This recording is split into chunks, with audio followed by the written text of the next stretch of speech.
మూర్తికి ఉద్యోగం వచ్చి 6 నెలలు దాటింది. పరంధామయ్య రాసిన ఉత్తరాలకు జవాబుగా వచ్చిన మూర్తి ఉత్తరాలను చూసి సంతృప్తి పడని పరంధామయ్య అల్లుడి దగ్గరకు ప్రయాణమై వెళ్ళాడు. నవ్వుతూ మర్యాదగా గౌరవంగా పలకరించాడు మూర్తి పరంధామయ్యని. ఒక రోజుండి మళ్ళీ సత్యవతిని అతని దగ్గరకు పంపించడానికి ఎప్పుడు మంచి రోజో చెప్పి, ఆ రోజు నీకు సెలవు దొరుకుతుందా, వస్తావా, నన్ను తీసుకొచ్చి దిగబెట్టమంటావా అడిగాడు. నీకెందుకులే అనవసర శ్రమ మావయ్య, కొత్త పోస్టు కదా, ఓ 6 నెలల దాకా సెలవు పెట్టకూడదు అని ఇంకేవేవో తనకు ఇప్పట్లో రావడానికి వీల్లేదంటూ సాకులు చెప్పాడు మూర్తి. అంతేకాక తానే స్వయంగా వచ్చి సత్యవతిని తీసుకువెళతానని చెప్పాడు. నిజమే అని పొంగిపోయాడు పరందామయ్య. దసరాకి బట్టలు కుట్టించుకో అంటూ 100 రూపాయల కాగితం ఇవ్వబోయాడు. వద్దు, మీ అమ్మాయికి చీర కొనండి అని తిరస్కరించాడు మూర్తి. నవ్వుతూ సంతోషంగా అల్లుడికి తనకు మధ్య జరిగిన సంభాషణ చెప్తున్న తండ్రివైపు జాలిగా చూసింది సత్యవతి. ఎంత తెలివైన వారైనా, ఎంతటి వ్యవహారకర్తలైనా ఎంత తమాషాగా మోసపోతుంటారొక్కోసారి. అసలు తన కూతుర్ని వదిలించుకోవాలని, దూరంగా ఉంచాలని మూర్తి వేస్తున్న ఎత్తులివన్నీ. అతను ఇంజనీర్ అయిన తర్వాత పూర్తిగా మారిపోయాడని ఎరుగడు పాపం అనుకుంది. ఇంకో 4 నెలలు దొర్లాయి. మూర్తి రాలేదు సరికదా, ఉత్తరాలు రాయడం తగ్గించాడు. ఆ ఊర్లో ఉన్న తమ ఇల్లు, భూమి అమ్మకానికి పెట్టాడు. ఆ మాట విన్న పరందామయ్య మతిపోయింది. నమ్మలేకపోయాడు. ఈ సంగతి నిజమా అని మూర్తికి ఉత్తరం రాశాడు. కాని మూర్తి నుంచి జవాబు రాకపోవడమే. ఇల్లు, భూమి ఇన్ని వేలకు పూరోని రాయించుకున్నాను. బాబుగారు 2 నెలల్లో వస్తారు అని తాను ఎరుగున్న షావుకారు చెబుతుంటే వినలేకపోయాడు. రిజిస్ట్రేషన్ అయిపోతుందా అని అడిగాడు పరందామయ్య. అవును అన్నాడతను. అమ్మాయి, నువ్వో ఉత్తరం ముక్క రాయి అంటే విన్నావు కావు. చూసావా మీ ఆయనేం చేస్తున్నాడో అని సత్యవతిని మందలించి వివరాలు చెప్పాడు. విన్న సత్యవతి పేలవంగా నవ్వి, పోనీ అవి అమ్మడానికన్నా వస్తాడు, అతనితో నన్ను పంపించేయ్, నీ మనసు కుదుట పడుతుంది అంది. అదిగో అదొకటి, ఎన్నిసార్లు చెప్పాను అతన్ని ఏకవచన ప్రయోగం చేయకూడదని. తనతో కోపరం చేసేటప్పుడు అలా మీరు వారు అండం నేర్చుకుంటాలే నాన్న నవ్వేసింది సత్యవతి. ఏంటోనమ్మా, పొరపాటు చేశానేమో అనిపిస్తోంది. అనిపించడమేమిటి, నిజమే. ఏంటమ్మా, కళ్ళు పెద్దవి చేసి ఆతృతగా కలవరంగా కూతురువైపు చూస్తూ అన్నాడు పరందామయ్య. ఆహా, ఏం లేదు నవ్వేసింది సత్యవతి. ఆమెకు తెలుసు మూర్తికి మొదటే తానంటే అంత ఇష్టం కాదని, తర్వాత రాను రాను తను చదువుకోలేదని మరింత విముఖత చూపిస్తున్నాడని, వీలైతే తనను శాశ్వతంగా దూరం చేసుకోవాలి అనుకుంటున్నాడనిను. అందుకే ఆమె మానసికంగా శారీరకంగా బాగా కుంగిపోయింది. పచ్చగా బొద్దుగా ఉండే సత్యవతి రంగుమాసి సన్నబడ్డంతో బలానికి ఏవేవో టానిక్కులు ఆమె చేత తాగిస్తున్నాడు పరందామయ్య. ఆమెకు జీవితం మీద అదో రకమైన విరక్తి ఏర్పడింది. నేనెందుకు జీవించాలి అని ప్రశ్నించుకునేది ఒక్కోసారి. జీవించక ఆత్మహత్య చేసుకుంటుందా? నిజ జీవిత సత్యాలు ఎదుర్కోలేక పిరికి పందలా ప్రపంచాన్ని వదిలి పారిపోతుందా? లేదు, జీవితం ఎలా నడుస్తుందో చూస్తుంది. తనను ఉడికించి కవ్వించి ఏడిపించే మూర్తి తనకు భర్తయ్యాడు. అతని పైన తన తండ్రి ఏవో ఆశలు పెంచుకున్నాడు. తన తండ్రంటే మూర్తికిష్టమే, అభిమానమే, కృతజ్ఞతే. కాని అతని కూతురు సత్యవతే ఇష్టం కాంది విషమైపోయింది అనుకున్న ఆమె గుండెల్లో దుఃఖం ఊబికి కళ్ళల్లో నీళ్లుగా దొర్లేవి. కొంతవరకు మూర్తిని, సత్యవతిని, వారి సంబంధాన్ని అర్థం చేసుకుంది రాధ. అక్కయ్య, ఈసారి బావొస్తే అతని వెంట వెళ్ళిపో, ఏంటో తమాషాలు చేస్తున్నాడు అనేది. ఆమె చేతిని తన చేతిలోకి ప్రేమగా తీసుకుని మృదువుగా నవ్వేది సత్యవతి. వెళ్ళిపోయినంత మాత్రాన శాంతిగా బ్రతకగలనా రాదా అంటూ. ఎందుకు బ్రతకలేవు, నేనెందుకు భారీగా చూడ్డు? బామ్మ అయితే సరైన బట్టలే కుట్టించెరగదు. నాన్న ఎంత డబ్బు పెట్టి చదివించారు మూర్తిని. అతని ఖర్చులన్నీ భరించి కొడుకులా ప్రేమించారు. ఎందుకని? తన కూతురు భర్తని. అంతేకాని ఎవరో మూర్తిని అంత డబ్బు తగలేసి ఎందుకు ఇంజనీరింగ్ చేస్తారు? నిజమే రాదా, కాని అతనికుండేది కృతజ్ఞత మాత్రమే. డబ్బు మనకదే ఆర్జించింది. ఆ డబ్బుతో నా మీద అతనికి మానసికమైన మమత, అనురాగం, ప్రేమ రావాలంటే సాధ్యమా? కృతజ్ఞత, ఆశ నా మెడలో అతని చేత తాళి కట్టించాయి. ఈ తాళి, ఈ బంధం తాలూకా పూర్తి అర్థం తెలుసుకోకుండానే మేం భార్యాభర్తలమైపోయాం. ఏదైనా ఇష్టమున్నా లేకున్నా బంధం, సాంప్రదాయం అని తల ఒగ్గేది, త్యాగం చేసేది ఆడదే రాదా. మగవాడు ఎంతైనా ఇష్టం లేని దాన్ని దూరంగా నెట్టడానికే ప్రయత్నిస్తాడు. ఓవేళ ఒత్తిడులకు లోనై తల వంచినా తానా పరిధిలో ఇమడలేడు. ఎదుటివారిని సుఖపెట్టలేడు, తాను శాంతిగా జీవించలేడు. అబ్బో, ఏంటేంటో మాట్లాడుతున్నావే, చదవకపోయినా బాగా ఎదిగిపోయావే అంది రాధ నవ్వుతూ. మూర్తొస్తే అతని ఇష్టమొచ్చినట్టు బ్రతకమంటాను అంది సత్యవతి. ఆమె గొంతు స్థిరంగా దృఢంగా ధ్వనించింది. క్రుళ్ళిపడ్డట్టయి, అక్కయ్య, పిచ్చి పిచ్చిగా ఆలోచించి ఏ నిర్ణయానికి రాకు. నాన్న అనుభవజ్ఞులు, నీ జీవితం తీర్చిదిద్దవలసిన బాధ్యత అయింది. నువ్వాయన చెప్పినట్లు చేయడం శ్రేయస్కరం అంది రాధ. ఇది ఓనాటి సంభాషణ. సత్యవతికి సన్నగా జ్వరం రావడం ప్రారంభించి తర్వాత విడవకుండా లేవలేని పరిస్థితికి తీసుకొచ్చింది. పరందామయ్య మూర్తికెన్నో ఉత్తరాలు రాశాడు రమ్మని. అతని దగ్గర్నుంచి నాకు ఆందోళనగా ఉంది, రావడానికి ప్రయత్నిస్తాను అని 1-2 ఉత్తరాలొచ్చాయి, కానీ అతను రాలేదు. ఉడికిపోతున్నాడు పరందామయ్య. దొంగ వెధవ, విశ్వాసఘాతకుడు అని తిడుతున్నాడు. నిర్లిప్తంగా ఉండిపోయింది సత్యవతి. ఆమెకు తెలుసు మూర్తి తన చావు కోరుకుంటున్నాడని, ఆ వార్త కోసమే ఎదురుచూస్తున్నాడు అనిను. ఆమెకు జ్వరం తగ్గింది, కానీ ఒకరోజు ఏదో వాతం వచ్చి కాలు లాగింది. పరందామయ్య కంగారుపడి ఎన్నో వైద్యాలు చేయించాడు. కోలుకుంటోంది, కానీ కుంటుకుంటూ నడుస్తోంది సత్యవతి. తల కొట్టుకుని ఏడ్చాడు పరందామయ్య. ఇదేంటి భగవంతుడా, అసలే దాని కాపురం ఎలా కుదుట పడుతుందా అని బెంగపెట్టుకుపోతున్నాను. దీన్ని ఏలుకోవడానికి వాడేం పేచీ పెడతాడో అని. ఎవడికోసం ఏలుకుంటాడు? అక్కయ్యను వద్దంటే అసలు బ్రతకనివ్వకూడదు మూర్తిని రోషంగా అంది రాధ. సత్యవతి విరాగిణ్లా ఉండిపోయింది వారి సంభాషణ వింటూ. రిజిస్ట్రేషన్ కోసం వారం రోజులు సెలవు మీదొచ్చాడు మూర్తి. ఆమె కాలు సంగతి అతని చెవిన పడిపోయింది బస్సు దిగుతూనే. తప్పదన్నట్టొచ్చాడు అత్తవారింటికి. సత్యవతి జ్వరంతో ఎన్నాళ్లు బాధపడింది చెప్పి కొంచెం కాలి నరం లాగింది, ఫ్రీగా నడవలేకపోతోంది. క్రమంగా సర్దుకుంటుందని చెప్పాడు డాక్టరు అన్నాడు పరందామయ్య కళ్ళొత్తుకుంటూ. నిజానికి డాక్టరు క్రమంగా సర్దుకుంటుందని చెప్పలేదు. వస్తే మళ్ళీ మామూలుగా రావచ్చు, లేదా పోవచ్చు అన్నాడు. కాఫీ గ్లాసుతో వచ్చిన సత్యవతిని చూసి మూర్తి మనసు విలువలాడిపోయింది. తలంతా రాలిపోయి సన్నగా చిక్కి తెల్లగా పాలిపోయి ఓ కాలు ఈడుస్తూ నడిచొచ్చి తల వంచుకు నిల్చున్న సత్యవతిని పలకరించాలనిపించలేదు. కాని చుట్టూ పరందామయ్య, రాధ, రామ్ ఉన్నారు. బాగుండదు అనుకున్న మూర్తి, ఎలా ఉంది నీ ఆరోగ్యం అన్నాడు నవ్వబోతూ. బాగుంది అని అక్కడ్నుంచి నెమ్మదిగా వెళ్ళిపోయింది సత్యవతి. వెళ్ళిపోతున్న ఆమె వైపు క్షణం పరిశీలనగా చూసిన మూర్తి, మరి వెళతాను మావయ్య అన్నాడు లేచి నిల్చుంటూ. నేను వస్తాను పద. ఎక్కడికి వెళతావు? ఇల్లు అది అంటూ మూర్తివైపు చూశాడు పరందామయ్య. అవును, అమ్మేస్తున్నాను. నేను మరో ఊళ్ళో సెటిల్ అయిపోతున్నానుగా అన్నాడు మూర్తి. క్షణం మౌనం తర్వాత దీర్ఘంగా నిట్టూర్చి, సర్లే పద, వస్తాను అంటూ మూర్తిని అనుకరించాడు పరందామయ్య. ఆకల్లేదని, ఇప్పుడు తీరికలేదని, తర్వాత వస్తానని పరందామయ్య ఇంటికి రాకుండా 3 రోజులు తప్పించుకున్నాడు మూర్తి. 4వ రోజు ఇక 1-2 రోజుల్లో మూర్తి వెళ్ళిపోతాడని అనుకున్న పరందామయ్య, మూర్తి, అయితే సత్యవతిని నీతో తీసుకుపోతావు కదూ, దాన్ని పంపించడానికి ఏర్పాట్లు చేస్తాను అంటూ మూర్తి ముఖంలోకి చూశాడు. చిరాకుగా కొనుబొమ్మలు చిట్లించి, ఆ సొట్టదాన్ని నా వెనక పంపిస్తావా అని మూర్తి అండంతోనే సహించలేని పరందామయ్య ఓర్పు నశించిపోయింది. మూర్తి చెంప చెళ్ళుమనిపించాడు. సొట్టదా, అయితే వదిలేస్తావా? రంబలాంటి పిల్ల నీకిచ్చాను, అది జబ్బుపడి అలా తయారైంది, అది నీ కర్మ, అంతేకాని ఏమిటా నీ ఉద్దేశం అంటూ. చెంపదెబ్బ తిన్నా పౌరుష పడలేదు మూర్తి. నిదానంగా అన్నాడు. న్యాయంగా ఆలోచించు మావయ్య, డబ్బు పెట్టి చదివించాను కదా, ఈ వెధవ నేను చెప్పినట్టు ఎందుకు వెండో అనుకోకు. నిజమే, నేనింత వాడిని అవడానికి కారకుడివి నువ్వు. అందుచేత రాధని నాకిచ్చి పెళ్లిచేయి, డబ్బు నష్టపోయిననే బాధ నీకుండదు. సత్యవతిని నీ దగ్గరుంచుకో అని. నోర్మై, ఓసారి గడ్డి తిని బుద్ధిలేక అపాత్రదానం చేశాను, ఓ పిల్ల గొంతు కోశాను, మళ్ళీ మరొక తినిస్తానా? ఎంత ద్రోహబుద్ధితో ఉన్నావు నువ్వు. ఒరే మూర్తి, నీకిది న్యాయం కాదురా. భగవంతుడు, ధర్మం ఉన్నాయిరా. నా కూతుర్ని ఉసురు పెట్టి నువ్వు నాశనం కాదు, బాగుపడవురా. ఆవేశంతో నిలువున వణికిపోతూ అన్నాడు పరందామయ్య. చేసుకుని బాగుపడ్డానుగా, ఏం చేస్తావో నీ ఇష్టం. నీ కూతురు మాత్రం నాకు అవసరం లేదు. కావాలంటే తన తిండి బట్టకి ఎంత నడుగు నెలలా పంపిస్తుంటాను. అగ్నిలో ఆజ్యం పోసినట్టయింది. మళ్లీ చెయ్యెత్తిన పరందామయ్య ఛేదించాడు మీసం మెలితిప్పుతూ. చూడు, నిన్ను కోర్టుకీడ్చి నీ ఉద్యోగం పీకించి 7 చెరువుల నీళ్లు నీ చేత తాగించకపోతే నేను పరందామేనే కాదు అని చరచర వీధి గుమ్మం దిగిపోయాడు. రాధా, ఒక్క ఉపకారం చేసి పెట్టవు అడిగింది సత్యవతి. పరందామే చెప్పిన మాటలు విన్నారు కాబట్టి అందరి వదనాలు చిన్నబోయున్నాయి. వాతావరణం బరువుగా విషాదంగా ఉంది. రాధ, సత్యవతి ఓ గదిలో ఉన్నారు. సత్యవతి మంచం మీద పడుకునుంది. రాధ ఆమె పక్కన కూర్చుంది. ఇద్దరి కళ్ళు వర్షిస్తున్నాయి. ఏంటి చేసి పెట్టాలక్కయ్యా? జాలిగా ఆమె వైపు చూస్తూ అడిగింది రాధ. మీ బావని ఒక్కసారి రమ్మని చెప్పు, నేను రమ్మన్నానని చెప్పు. వస్తాడంటావా? నవ్వింది రాధ.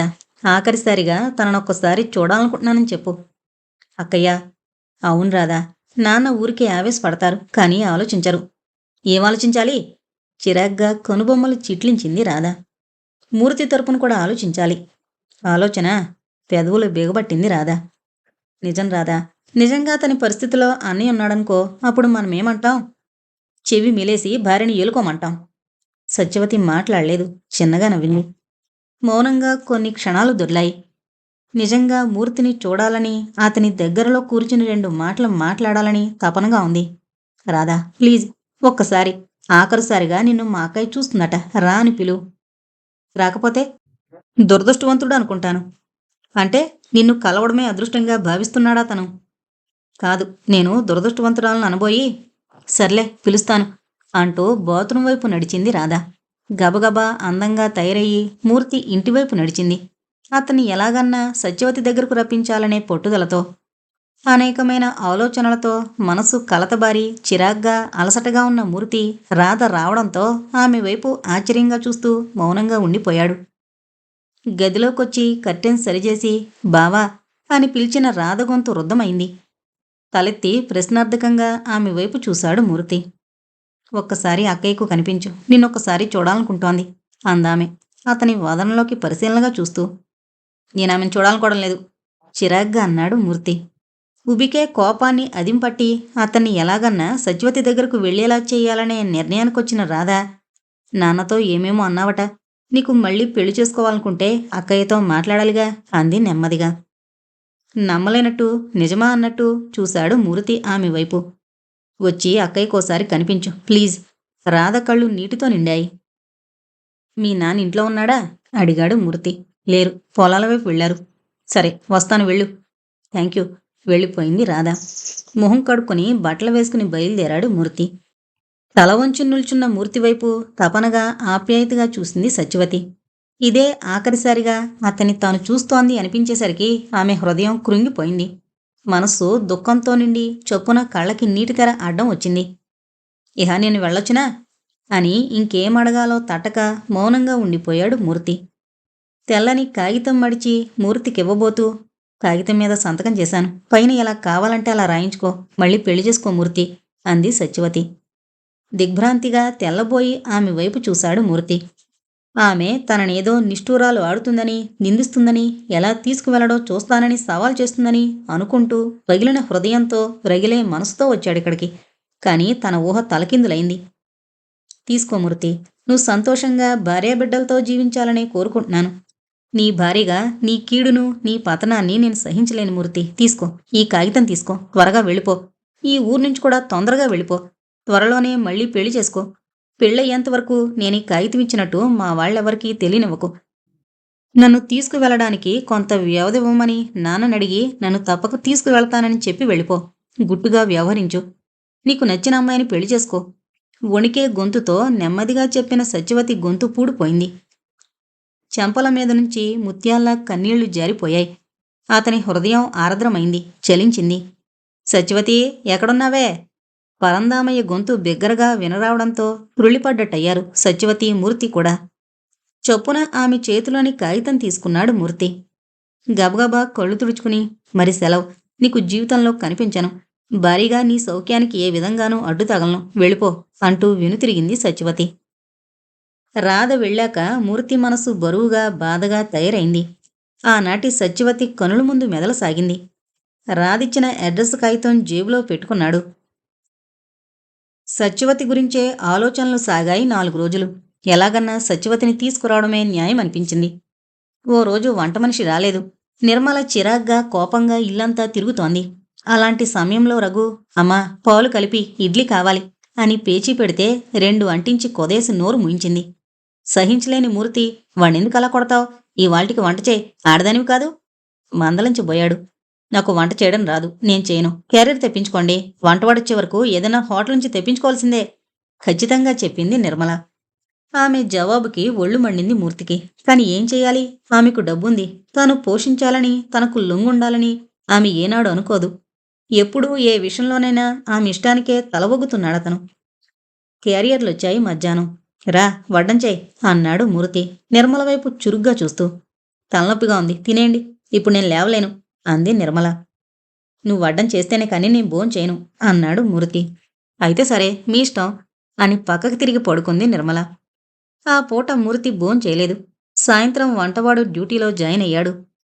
2 రోజులు నిర్మల పట్ల ముభావంగా ఉండిపోయాడు మూర్తి. అవసరమైతే ఇప్పుడిప్పుడు టిఫిన్లు చేస్తోంది నిర్మల. కానీ బాగుండక వంట వాళ్ళకే ఆ పనులు పురమాయిస్తూ ఉంటుంది. రాధకి సత్యవతిని పంపమని ఉత్తరం రాయదలుచుకున్న మూర్తి హృదయంలో సన్నని అలజడి రేగింది. ఇటుపైన సత్యవతి తన ఇంట్లో వంటలు తయారు చేస్తుంది, తనకి అన్నం పెడుతుంది అనుకోగానే ఆఫీసుకు వెళుతూ నిర్మలను పిలిచాడు మూర్తి. ఎందుకు పిలిచారు అంటూ వచ్చింది నిర్మల. కాసేపు కూర్చుంటావా, ఓ మాట చెప్పాలి నవ్వుతూ అన్నాడు. చిరునవ్వుతో ప్రశ్నార్థకంగా అతని వైపు చూస్తూ కూర్చుందామే. ఆమె ఎదర కుర్చీలో కూర్చుని, నిన్న నా ఫ్రెండ్ ఒకడు ఉత్తరం రాశాడు, మంచి వంట మనిషి ఒక ఆమె ఉందట అన్నాడు. ఓ, హాస్యం కాబోలు. కాదు నిర్మల, నిజమే. పాపం ఆ అమ్మాయి నాకు తెలుసు. చిన్నప్పుడు మా ఇంట్లో అద్దెకుండేవారు వాళ్ళు. ఆ అమ్మాయి భర్త మతి చలించి దేశాటనం పోయాడట. మరి జీవించడం ఎలా? బాగుంది. జీవించడం ఎలా ఏంటండి? ఎందుకలా తడబడుతున్నారు? నవ్వుతోంది నిర్మల. అది కాదు, ఆమెకు డబ్బు లేదు, ఎలా బ్రతుకుతుంది? వంట చేసి మన ఇంట్లో బ్రతుకుతుంది అంటారు, అవునా? ఆ, అదే రమ్మని. ఆహా, ఆ అమ్మాయిని పంపించమని రాయినా? ఆ అమ్మాయి అంటే ఎంత వయసు ఉంటుంది? ఎంత వయసైతే మనకేం? వంట వార్పు శుభ్రంగా చేసి పెట్టడం అంతే కదా. పైగా తిండి బట్ట మాత్రమే. ఆ అమ్మాయికి జీతం ఇవ్వనవసరం లేదు. ఈసారి ఆ వంట మనిషి గురించి ఆలోచనలో పడింది నిర్మల. ఏమంటావ్, తొందరగా చెప్పు, లెటర్ అయినా పంపించమని. మౌనంగా ఉండిపోయిన నిర్మల వైపు చూస్తూ ఆతృతగా అడిగాడు. ఆ అమ్మాయికి కావలసిన వారెవరూ లేరా? అడిగింది నిర్మల. ఓ చెల్లుందట, కానీ ఈమెను పోషించే స్థితిలో లేదట. ఆ అమ్మాయి వయసు ఎంత ఉంటుందంటారు? బహుశా నీ వయసు ఉండొచ్చు. రాయండి చూద్దాం. మరి నిలవకుండా వెళ్ళిపోయాడు మూర్తి. థ్యాంక్స్ బావా. అక్కయ్య ఆదివారం ట్రైన్లో వస్తుంది, రిసీవ్ చేసుకో. రాధ రాసిన ఉత్తరం చదువుకున్నాడు మూర్తి. 8 సంవత్సరాల తర్వాత మళ్ళీ రేపు చూడబోతున్నాడు సత్యవతిని. దీర్ఘంగా నిట్టూర్చి ఆ ఉత్తరం చించి పారేశాడు మూర్తి. సత్యవతి సొట్టగా కాలిడ్చి నడుస్తూ సన్నగా పుల్లలా అసహ్యంగా దరిద్రం ఓడుతూ ఉంటుంది. అయినా తన సౌఖ్యం కోసం ఓనాడు అపూర్వమైన ఎవరూ చేయలేని త్యాగం చేసింది. అందుకు ఆమెను భరించాలి. ఎదురు తిరుగుతున్న మనసుకి నచ్చజెప్పుకున్నాడు. మర్నాడు మధ్యాహ్నం భోంచేస్తూ, ఆ అమ్మాయి ఇవాళ వస్తుందట, స్టేషన్కి వెళ్ళాలేమో అన్నాడు స్వాగతంలా. ఎవరు? మీరా? నౌకర్ని పంపించరాదు అంది నిర్మల. ఆమెకు గుర్తు తెలీదుగా మన నౌకరని, నేనే వెళతాను. ఎన్ని గంటలకి? చెప్పాడు మూర్తి.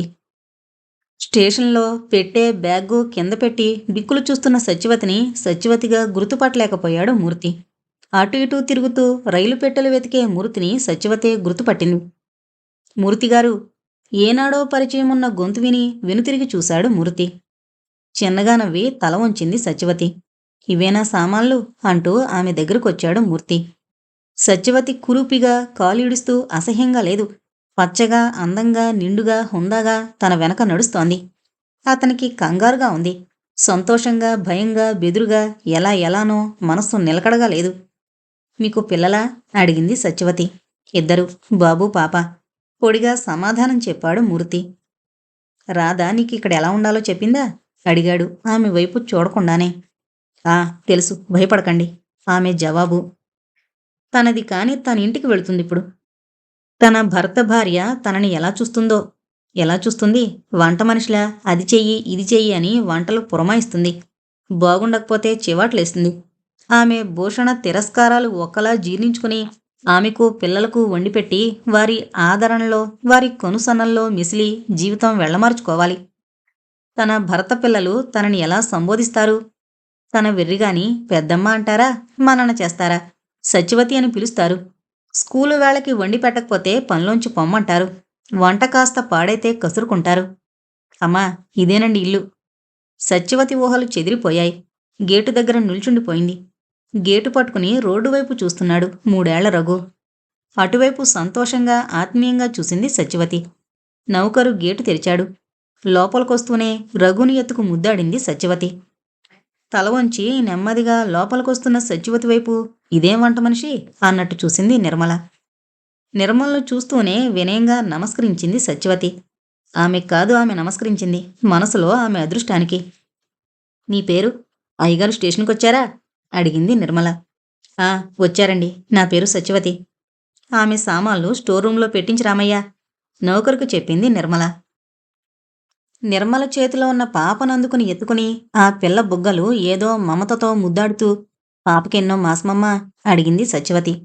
5 అని చెప్పింది నిర్మల. అలా పరిశీలనగా సత్యవతిని చూస్తున్న నిర్మలకు అసలీమెను ఇంట్లో ఉంచుకోవచ్చునా అనే ఆలోచనలో పడిపోయింది. సత్యవతిని వంట మనిషిగా మూర్తి చెప్పినప్పుడు సమ్మతించి రప్పించమని చెప్పింది. కాని తనకన్నా ఎన్నో రెట్లు అందమైంది, వయసులో ఉన్నది అయిన సత్యవతిని చూస్తుంటే ఆమె మతిపోయింది. తానే చూస్తోంది ఆమె అందాన్ని 1కి 10 సార్లు. అలాంటిది మూర్తి మనసు మాత్రం ఈమెను చూస్తే చలించదు అనడానికి గ్యారంటీ ఏమిటి? అతని బుద్ధి మంచిదే ఇప్పటికీ. కాని ఏ క్షణాన ఏ స్త్రీని కోరుకుంటుందో మగవాడి మనసు. అతను సామాన్యుడే, శ్రీరాముడు, ఋష్యశృంగుడు కాదుగా. ఆలోచనలతో తేలిపోతూనే ఫ్లాస్కులో కాఫీ గ్లాసులో పోసి సత్యవతికిచ్చింది నిర్మల. కాఫీ తాగి పెరట్లోకెళ్ళి స్నానం చేసి చీర మార్చుకునొచ్చింది సత్యవతి. ఇవాల్టికి వంట చేయనవసరం లేదులే సత్యవతి. రా, కాసేపు రెస్ట్ తీసుకో. వంట తన్ని రేపటి వరకు చేయమన్నాను అంది నిర్మల. ఆమెను ఎందుకు భర్త వదిలేశాడో అన్నీ అడగాలని తాపత్రయపడుతుందామె. పాపని ఒడిలో కూర్చోబెట్టుకుని కుర్చీలో కూర్చున్న నిర్మలకి దగ్గరగా దిగువన కూర్చుంది సత్యవతి. నీకు పెళ్ళైందనుకుంటాను అంది నిర్మల సత్యవతి వైపు, ఆమె కట్టిన 25 రూపాయలు ఖరీదు చేసే చీరవైపు చూస్తూ. అయ్యిందమ్మా. సత్యవతి ధైర్యాన్ని చిక్కబట్టుకుంటోంది. మరి పాపం ఆగిపోయింది నిర్మల. నిర్మల పెళ్ళయిందా అని అడగ్గానే ఆమెకి సమాధానం చెప్పి తృప్తిపరచాలో ముందుగానే ఆలోచించి నిర్ణయించుకున్న సత్యవతి, నేను నేను ఆడదాన్ని కానమ్మా అంది. నిర్మల వదనంలో బెదురు, అనుమానం పసిగట్టి తన భర్తను స్త్రీ ఎంతగా పొరుల సొత్తు కాకుండా జాగ్రత్త పడుతుందో అని తనలో తాను పెదవుల చాటును నవ్వుకుంటూ, తీర్చిదిద్దినట్టున్న కనుముక్కు తీరులో అందమైన ముఖం, పచ్చని ఛాయ, నల్లని పెద్ద తలకట్టు, అవయవ సౌష్ఠవం గల సత్యవతి వైపు ఆశ్చర్యంగా చూస్తూ, అదేంటి అయితే మగవాడివా? అడిగింది నిర్మల. మగవాణ్ణి కాను. అయితే అయితే నీలో స్త్రీత్వం లేదన్నమాట. అవును, దాంపత్య జీవితానికి. అందుకే ఆయన నన్ను వదిలేశారు. మతి చలించి దేశాటనం పోయాడని మా వారు చెప్పారే. అది నిజమే. తేలిగ్గా హాయిగా గుండెల నిండా గాలి పీల్చుకుంది నిర్మల. తర్వాత నిర్మల చేతుల్లో ఉన్న పాపను తీసుకుని నిద్రపుచ్చి, బాబూ రా, నీకన్నం పెడతాను అంటూ రఘునెత్తుకుంది సత్యవతి. అమ్మా. సత్యవతి దగ్గర్నుంచి నిర్మలను చూపించాడు రఘు. నేను నీకెత్తుకుని అన్నం తినిపిస్తాను, చందమామను చూపిస్తాను, అలా తిప్పుతాను. ఏం బాబూ, నేను తినిపిస్తాను. రఘు బొగ్గ మీద ముద్దు పెట్టుకుంటూ అంది సత్యవతి. పరాయి పిల్లల మీద ఇంత ఆప్యాయత, అభిమానం చూపిస్తున్న ఈమె నమ్మదగ్గదేనా అనిపించింది నిర్మలకు. అయినా వెళ్ళు బాబు, సత్యవతి పెడుతుంది, తినేయ్ అంది తన డ్యూటీ ఆమె చేస్తున్నందుకు సంతోషంగా. రఘుకి అన్నం తినిపించి మంచం మీద పడుకోబెట్టి జోకొట్టింది సత్యవతి. తనకు అన్నం పెట్టి గారం చేసే కొత్త వ్యక్తి వైపు బిడియంగా చూసి కళ్ళు మూసుకున్నాడు రఘు. పిల్లల్ని అల్లరి లేకుండా నిద్రపుచ్చావే, నీకు పిల్లలు అలవాటా? అంటే మీ వాళ్ల పిల్లల్ని సాకేదానివా? అడిగింది నిర్మల. అవును, మా అన్నయ్య పిల్లలు నా దగ్గర చేరిక. అయితే వాళ్ళని చూడాలని వెళ్ళిపోతుంటావు కాబోలు. వెళ్ళినా ఒక్కరోజేనమ్మా, మళ్ళీ వచ్చేస్తాను. మా వదిన పుట్టింటికి వెళ్ళిపోయింది. ఇంతలో మూర్తి రావడంతో అక్కడ్నుంచి తప్పుకుంది సత్యవతి. ఎలా ఉంది వంట మనిషి, నచ్చిందా? నవ్వుతూ నెమ్మదిగా అడిగాడు మూర్తి నిర్మలను. నెమ్మది. మనిషి అంత ఇదిగా ఉందా? స్త్రీత్వం లేదట. పిచ్చెత్తి కాదు. ఇది అక్కర్లేక దేశాలు పట్టి పోయాడంట మొగుడు. మంచిదానిలాగే కనిపిస్తోంది, వదిలిపెట్టద్దు. ఒట్టి తిండికి బట్టకి ఎవరు కుదురుకుంటారు వంటకి? రహస్యంలా నెమ్మదిగా అంటోంది నిర్మల. స్త్రీత్వం లేదట. అది విన్న మూర్తి కనుబొమ్మలు ముడిపడ్డాయి. తన స్థానం ఈ ఇంట్లో బలపరుచుకోవడానికి సత్యవతాడిన అబద్ధం ఇది అని తట్టగానే చిన్నగా నవ్వుకున్నాడు. అమ్మా, అయ్యగారికి కాఫీ అంది సత్యవతి. నిర్మలకో గ్లాసు అందించి ఇంకో గ్లాసు పట్టుకుని నిల్చుని, బెడ్రూంలో ఉన్నట్టున్నారు, ఇచ్చేయ్. మౌనంగా నిల్చుండిపోయింది సత్యవతి. నీకు బిడియమైతే రామినిచ్చేమను, అయినా ఆయన దగ్గర బిడి పడితే ఎలా అంది నిర్మల. మూర్తి గదివైపు నడిచింది సత్యవతి. కాఫీ. సత్యవతి గొంతు. తలెత్తి ఆమె వైపు చూశాడు మూర్తి. కాఫీ తీసుకోండి అంది సత్యవతి అరక్షణం అతని చూపులతో కలిసిన చూపులు తప్పించుకుంటూ. డ్యూటీలో జాయిన్ అయిపోయావా అన్నాడు చిన్నగా నవ్వి ఆమె చేతిలో కాఫీ గ్లాసు తీసుకుంటూ. ఆ అని వెనుతిరిగింది సత్యవతి. ఉండు, గ్లాసు తీసుకుని పో అన్నాడు మూర్తి. ఆమె నిల్చుంది. ఆమె వైపు చూస్తూ, ఎంత ఉదయమే స్నానం చేశావా అడిగాడు మూర్తి, ఆమెతో ఏదో మాట్లాడాలని. నాకలవాటే పొడిగా అంది సత్యవతి. నువ్వు కాఫీ తాగావా? నాతో చనువుగా మాట్లాడకూడదు. అతను దిగువరించిన కాఫీ గ్లాసు తీసుకుని వెళ్ళిపోతూ అంది సత్యవతి. చనువుగా మాట్లాడకూడదు. ఓనాడు నేను తనతో మనసు విప్పి మాట్లాడడం లేదని ఏడ్చిన సత్యవతి అంటోంది. నవ్వుకున్నాడు మూర్తి. స్నానానికి వెళుతూ చంటిపాపకు నీళ్లు పోస్తోన్న సత్యవతిని చూశాడు. నిర్మల, పిల్లల పనులు కూడా ఆమెకు అప్పగిస్తున్నావా అడిగాడు భార్యని. ఆమె తనకై తాను చేస్తోంది, నేనేం అప్పగించలే. అయినా పనివాళ్ల విషయంలో మగవాళ్ల జోక్యం అనవసరం చిరాగ్గా అంది నిర్మల. రఘుబాబు, దా స్నానం చేసి టిఫిన్ తిందుగాని రఘును పిలుస్తోంది సత్యవతి. రానని మారం చేస్తున్న రఘును బ్రతిమలాడి స్నానానికి తీసుకువెళ్ళింది. అతని ఒళ్ళు తుడిచి బట్టలు వేసి, అమ్మా, అయ్యగారు టిఫిన్ చేస్తారేమో, వెళతారా మీరు అడిగింది నిర్మలని. ఆయన టిఫిన్ చేస్తే నేనెందుకు? ఆయన వెళతారు కాబోలు, టైం అవుతోంది చూడు, తర్వాత వీడికి టిఫిన్ పెట్టచ్చు. వీడు నేను ఎక్కడికి వెళతాం అంది నిర్మల నవ్వుతూ. తెల్లబోయింది సత్యవతి. భర్త కాఫీ టిఫిను సంగతి ఈమె కక్కర్లేదన్నమాట అనుకుంటూ వంటగది వైపు వెళ్ళింది. అప్పటికే సత్యవతి రాక కోసం అన్నట్టు డైనింగ్ రూంలో టేబుల్ ముందు కూర్చున్నాడు మూర్తి. సత్యవతి నిర్మల మధ్య దొర్లిన సంభాషణ విన్నాడు. టిఫిన్ ప్లేటు గ్లాసుతో నీళ్లు టేబుల్ మీద పెడుతూ, కాఫీ ఇంకేమైనా కావాలా అడిగింది సత్యవతి. కాఫీ పొడిగా అన్నాడతను. 9 గంటల ప్రాంతాన స్నానం చేసి టిఫిన్ తిని తన గదిలోకెళ్ళిపోయి పుస్తకాలేవో తిరగేస్తూ కూర్చుంది నిర్మల. వంట ఏం చేయమంటారు అడిగింది సత్యవతి. ఏం చేస్తావు? ఏవో 2 కూరలు సాంబారు చేయి. రఘుబాబు కారం తినలేడు. నన్ను అడగనవసరం లేదు. కావలసిన సామాన్లన్నీ స్టోర్ రూంలో ఉంటాయి. నన్ను డిస్టర్బ్ చేయకు విసుగ్గా అంది నిర్మల. బాగుంది. తన ఇల్లు తన సంసారం చక్కదిద్దుకునే అవసరం ఆమెకు లేదు. ఉదయం పని మనిషి వంటింట్లో ఉన్న గిన్నెలేవో ఏరుకుని కడిగి తెచ్చింది. అటు ఇటు ఇల్లు ఊడ్చి వాకిట్లో కళ్ళాపి నీళ్లు జల్లి వెళ్ళిపోయింది. నౌకరు కుండీల్లో డ్రమ్ముల్లో నీళ్లు పట్టాడు. బాయిలర్ అంటించాడు. పక్కలెత్తి వీధి గుమ్మంలో బీడీ కాలుస్తూ కూర్చున్నాడు. రఘు హార్లిక్స్ కావాలి అని ఏడుస్తుంటే వంటావిడ, అదే సత్యవతిని అడుగు అని పొమ్మని బద్ధకంగా మళ్లీ పడుకుంది. ఉదయం 7 గంటల వేళ నిర్మల. వంటింటి గడపలో గుమ్మం పట్టుకుని నిల్చుని బెదురుగా లోపలికి చూసే రఘుని తాను పిలిచింది. రాబాబు, హార్లిక్స్ కల్పిస్తాను అంటూ. పాప లేచి ఏడుస్తుంటే విసుక్కుంటూ నిద్రపుచ్చాలని జోకొడుతోంది నిర్మల. తానే చొరవగా గదిలోకి వెళ్ళి, పాపకు నీళ్లు పోయినా అమ్మా అడిగింది నిర్మలని. రక్షించావు, తీసుకుపో. పని మనిషి మళ్ళీ 10 గంటలకొచ్చి పిల్లలకు నీళ్లు పోస్తుంది. కానీ నీ ఇష్టం, పోస్తే పోసే. సత్యవతి, ముందు కొంచెం పాలు పట్టు పాపకి అంది నిర్మల. ఎంత ఆకలితో ఉందో పాప.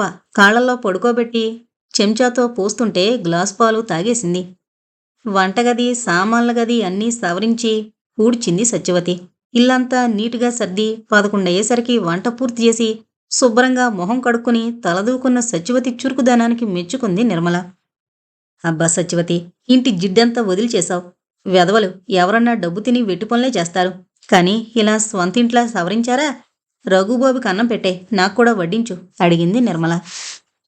మూర్తి క్యాంపుకి వెళ్ళాడా అనే అనుమానంతో, అయ్యగారు అంది సత్యవతి. ఆయనకు ఒకవేళ ఏమిటి? ఏ 1 గంటకొస్తారో, అప్పటి వరకు కూర్చుంటే నా ఆరోగ్యం పాడవుతుంది. రా, నాకు వడ్డించేసి బాబుకి కాస్త నిన్నట్లా అన్నం తినిపించేశాయి అంది నిర్మల. ఒక్కో ముద్ద రఘుకి కబుర్లు చెప్పి తినిపిస్తోంది సత్యవతి. తాను భోజనం ముగించి లేస్తూ, ఆకలైతే నువ్వు తినే సత్యవతి అంది నిర్మల. అయ్యగారొచ్చాక తింటానమ్మా అంది సత్యవతి. సరే, నీ ఇష్టం. బాబుని కాసేపు ఆడించు. పాపలేస్తే పాలు పట్టు, నన్ను లేపకో. అయ్యగారొస్తే అన్నం వడ్డించు అంటూ తన గదిలోకెళ్ళి తలుపులు బిగించింది నిర్మల. బాగుంది. ఇదన్నమాట నిర్మల సంసారం చేసే తీరు. తనను కాదన్న మూర్తికి ఎలాంటి భార్య దొరికింది అని నవ్వుకుంది సత్యవతి. 1 గంట ప్రాంతాన అలసి నీరసంగా వడిలిన వదనం చిరుచెమటలతో తడుస్తుంటే రుమాలతో మొహం తుడుచుకుంటూ సత్యవతి కూర్చున్న వీధి గదిలో అడుగుపెట్టాడు మూర్తి. బడలెక్కగా ఉన్న అతన్ని చూసిన సత్యవతి హృదయం ద్రవించింది. అతని రాకనే పట్టించుకోకుండా హాయిగా ఫ్యాను గాలిలో నిద్రపోతోంది నిర్మల. చి, ఏం మనిషి! ఇతను ఎవరికోసం ఇటు ఎండ వాన ఖాతరు చేయకుండా పనిచేస్తున్నాడు? తన కోసం, తన పిల్లల కోసమేగా. నిద్రపోతున్న పిల్లల వైపు సంతోషంగా చూస్తూ పాప బుగ్గలు రఘు తలా నిమిరి ముద్దు పెట్టుకున్నాడు మూర్తి. మూర్తి వైపు చూసిన సత్యవతి నవ్వుకుంది. భగవంతుడు ఎంత మమకారాలు పెట్టాడు మనుషుల మధ్య. ఈ మమతానుబంధమే లేకుంటే ఈ బిడ్డల కోసం ఇతనిలా శ్రమిస్తాడా అని. అతను గదిలోకి వెళ్లి బట్టలు మార్చుకున్నాడు. అతను తలుపు తెరిచిన సవడికి కాబోలు నిర్మలకి తెలివొచ్చి బట్టలు మార్చుకుంటున్న భర్త వైపు ఒకసారి చూసి మళ్ళీ కళ్ళు మూసుకుని పడుకుంది. బకెటుతో చల్లని నీళ్లు సబ్బు వరండాలో ఉంచింది సత్యవతి. అతను బాత్రూం వైపు నడవబోయాడు. ఇదిగో ఇక్కడ కడిగేసుకుంటే సరి, వాకిట్లో ఎండకి గచ్చు కాలిపోతోంది అంది సత్యవతి. అతను మొహం కాళ్ళు చేతులు కడుక్కున్నాడు. తువాల్ని చేతికి అందించిందామె. థ్యాంక్యూ. సంతోషంగా ఆమె వైపు చూశాడు మూర్తి. ఆమె కొసరి కొసరి ఆప్యాయంగా వడ్డన చేసింది. అతను భోజనం ముగించి లేస్తూ, నిన్న ఆమెను చూసిన దగ్గర్నుంచి అడగాలనుకుంటున్నమాట. ఇదివరకు కుంటుతూ నడిచేదానవు అడిగాడు. ఇప్పుడే రోగమూ లేదు, అన్నీ నయమైపోయాయి. వెళ్ళండి, విశ్రాంతి తీసుకోండి అంది సత్యవతి. అతను తిన్న ప్లేటు తొలిచి అందులో మళ్ళీ అన్నం పెట్టుకుంటూ. నువ్వు తినేకపోయావా? ఇంతవరకు ఎందుకున్నావు అన్నాడు మూర్తి. తలెత్తి అతని వైపు చూసి చిన్నగా నవ్వుతూ, మీకు లేని ఆకలి నాక నీడపట్టున కూర్చున్నదాన్ను అంది నెమ్మదిగా. ఓ, మీరు బహువచన ప్రయోగం నేర్చుకున్నావే. నాటకంలో నీ పోర్షను బ్రహ్మాండంగా ఉంది సుమి. నువ్వు నీ మాటలు అంటూ నవ్వాడు మూర్తి. నిర్మల వింటుంది, వెళ్ళండి అంది సత్యవతి.